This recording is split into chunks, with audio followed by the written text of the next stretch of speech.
Orang masih punya hak dan bisa mengganggu hidup kita. Kalau sekarang udah enggak. Karena apa? Karena kita mengambil kendali penuh dalam hidup kita.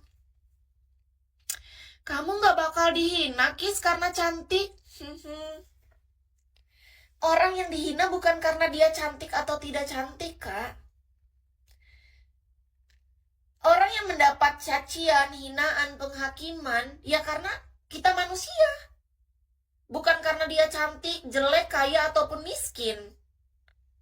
Selama kita adalah manusia, kita adalah orang-orang yang bakal bisa antara menerima pujian ataupun hinaan. Kita bisa dihina, dipuji pada waktu yang sama, Kak. Iya loh, hari ini nih ada orang yang bilang, aduh kamu cantik banget. Udah cantik, beruntung, dapat, misalnya kakak tuh, beruntung banget ya kamu bisa dapat pasangan yang disayangin. Di sisi lain bisa jadi itu sebenarnya bukan berarti pujian sepenuhnya. Kalau kita lupa diri, lupa daratan, orang sudah memegang kendali hidup kita. Tetapi ketika orang memuji seperti itu, kita masih menginjakan kaki di bumi, kita masih punya kesadaran, pujian itu ya sudah cukup. Terima kasih, gitu aja. Cukup terima kasih. Tapi selanjutnya ya udah sih, kita lanjutkan hidup seperti biasa. Tidak terlalu terbang. Dipuji tidak terbang, dihina tidak tumbang. Iya, Kak Novan. Sama saja soalnya. Kita nggak perlu lagi tuh. Harus banget nih misalnya. Ada orang yang menghina. Dulu kita pengen banget membela diri kan. Ih, apa yang kamu bilang nggak benar tahu. Aku sedih kalau kamu kayak gitu. Nggak berguna. Untuk apa kita lelah-lelah meluruskan? Karena ketika orang menghina, menjatuhkan kita, bukan berarti dia belum paham. Tapi bisa jadi memang itu sudah jalannya. Dia sedang dipakai oleh Yang Maha Kuasa atau mungkin dia yang sedang mengikuti sisi hitam dalam hidupnya. Untuk mengajarkan kita sesuatu. Apa itu? Untuk mengajarkan kita menjadi orang yang lebih kuat. Yang lebih paham bahwa, oh di dunia ini memang ada yang buruk. Untuk membedakan mana yang baik dan buruk. Di dunia ini memang ada hitam dan putih. Kalau nggak ada hitam, gimana tahu ada yang putih? Kalau nggak ada yang jahat, gimana tahu kalau kita sedang diperlakukan dengan baik? Betul, orang yang paham ketika dipuji bahkan bisa jadi dia berpikir ulang. Apa benar ini pujian?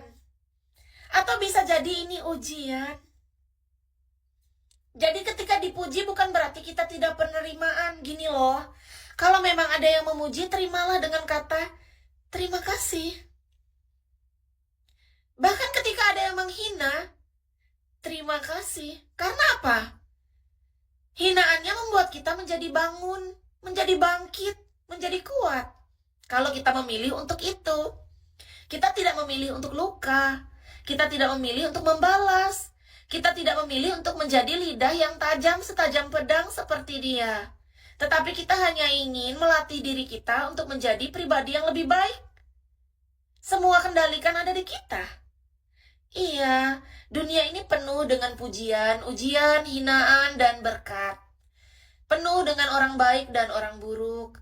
Tetapi alangkah baiknya kita selalu berdoa dan berharap agar kita dilindungi, agar kita diselamatkan, agar kita selalu didekatkan dengan segala kebaikan. Meskipun kita tahu, sebenarnya dunia ini dipenuhi dengan berbagai macam orang. Tetapi kita tidak boleh menyerah dan tidak boleh lelah untuk berdoa dan yakin kepada Yang Maha Kuasa. Yang Maha Kuasa akan selalu menghadirkan itu, segala kebaikan kalau kita selalu meminta dan bersyukur dan memohon maaf dan memohon ampun atas segala kesalahan. Hanya itu yang Maha Kuasa mau. Selama kita paham apa yang Maha Kuasa mau, Kis yakin dan percaya Yang Maha Kuasa akan memberikan apa yang kita butuhkan. Karena kita juga memberikan apa yang Dia butuhkan. Iya, kita mesti terima kasih. Betul Kak Samuan, setuju itu. Biarkanlah orang menghina, karena pahalanya buat kita. Ya pikirkan aja ke arah positif. Kalau kakak berpikir seperti itu, bagus. Kalau Kisi mikirnya, ya udah sih, biarin aja. Ada yang hina nggak apa-apa juga. Ada yang muji ya terima kasih, sama aja. Aku tetap bahagia, aku tetap nikmatin hidup, dan aku tetap bersyukur karena Tuhan baik. Aku dikelilingi sama teman-teman baik, masih banyak kok yang baik. Kita fokus sama yang baik-baik.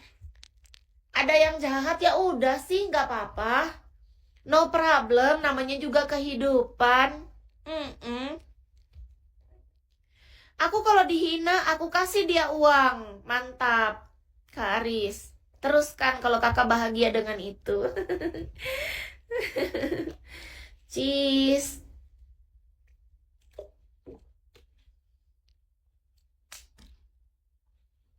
Mari kita berbahagia teman-teman. Nikmatilah hidup ini dengan cara kita masing-masing. Prinsipnya, apa yang kita lakukan, berbahagialah dengan sungguh, dengan hati yang bersih, dengan orang yang bisa dipercaya. Apa contoh orang yang bisa dipercaya? Ciri-cirinya adalah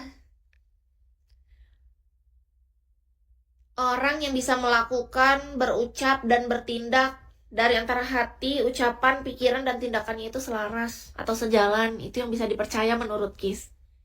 Dia akan melakukan segala hal selalu berpikir, apakah yang dia lakukan ini berdampak baik atau tidak? Apakah yang dia lakukan ini memiliki sisi positif? Apakah yang dia lakukan ini merugikan orang lain? Itu pertimbangannya. Selama yang dia lakukan itu positif, berdampak baik, benar, dan tidak merugikan siapapun, maka dia akan lakukan. Biasanya dia akan berpegang dengan itu. Dan Kis senang dengan orang-orang seperti itu. Kis pun masih belajar dengan hal ini.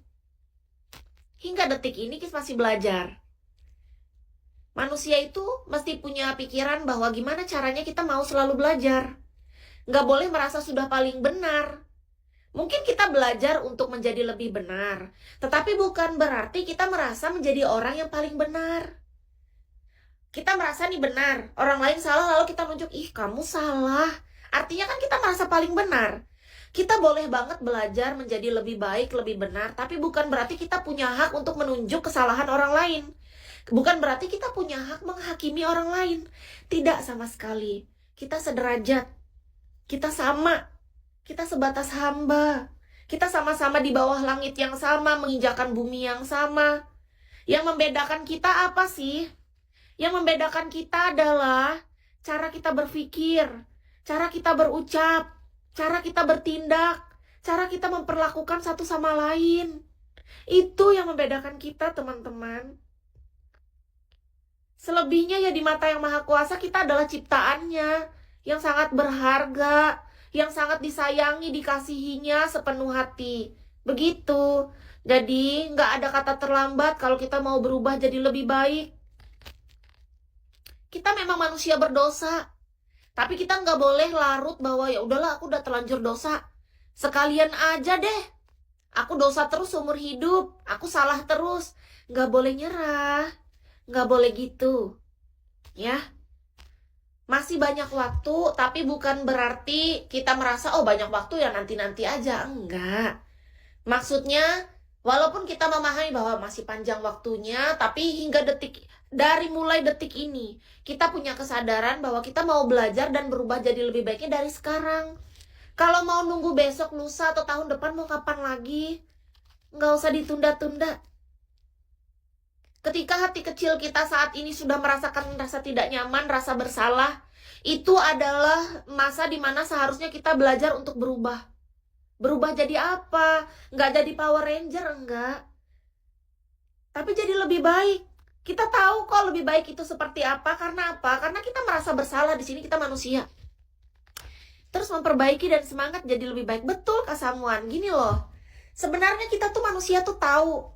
Ketika kita merasa bersalah, kita melakukan sesuatu hal kok kayak ada yang ganjel gitu. Kayak nggak nyaman di sini gitu. Nggak tenang gitu. Di situ tuh adalah momen seharusnya kita paham bahwa oh ini nih nggak benar nih. Ada yang perlu aku perbaiki dengan sikapku, cara aku melakukan sesuatu, cara aku berucap, cara aku bertindak, dan segala hal. Apapun itu yang meresahkan kita. Kenapa kita bisa merasa tidak nyaman? Karena kita diberikan akal sehat, akal budi. Pola pikir manusia kan beda sama hewan atau mohon maaf binatang. Itulah kelebihan kita teman-teman. Kita diberikan hati nurani. Kita diberikan akal budi, pikiran yang sehat, yang waras, yang normal. Otak yang bisa berpikir. Karena apa? Karena kita manusia itu diciptakan dengan begitu sempurnanya menurut Yang Maha Kuasa. Walaupun di mata manusia kita kurang.